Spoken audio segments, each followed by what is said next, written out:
ke tulis mendum. Kepo si tak beramalnya, si kandum kali ke tulisnya. Ya, yang kun menan yang tak gedi. Allah ni. Timur pikiran menan tak gedir. Allah ni. Dudau. Ke Nabi. Ka beramal laju.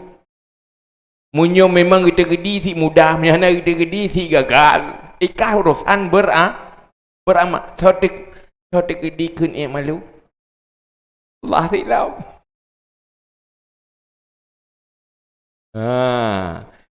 Yang terjadi pertanyaan, so Allah. Duduk yang terjadi jawaban, so Allah tidak. Mana? Angka mana? Angka kaya.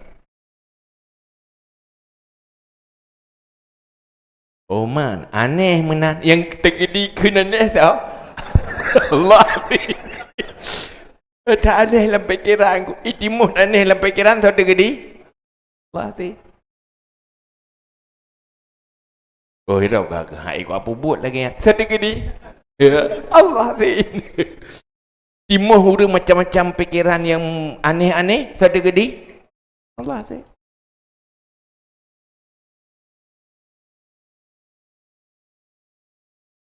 Yudillu mayasya wa yahdi mayasya. Nampak sesat so yang nak kendak, nampak tunjuk so yang nak kendak. Hirau ke hang ku patih lagi ya. Yang terjadi bajian pedih tau. Oi rak hai tamang lihat kai ke lagi kan. Pakan hai tamang hanan terjadi tamang. Gedi hai tamang nanti. Karena yang terjadi semuanya takdir Allah.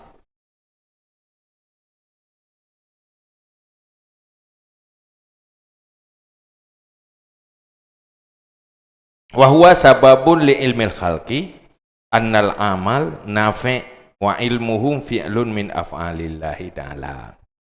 Cuman kepun netegedi bak Nabi you beramal. Kah tugas kah beramal. Nyen ke Nabi-nyo sebagai sebab untuk menghasilkan sebuah ilmu pada makhluk. Bahawa beramal itu bermanfaat. Artinya, kata-kata Nabi menjadi sebab. Itu memang takdir Allah. Tapi menjadi sebab bagi takdir yang lain.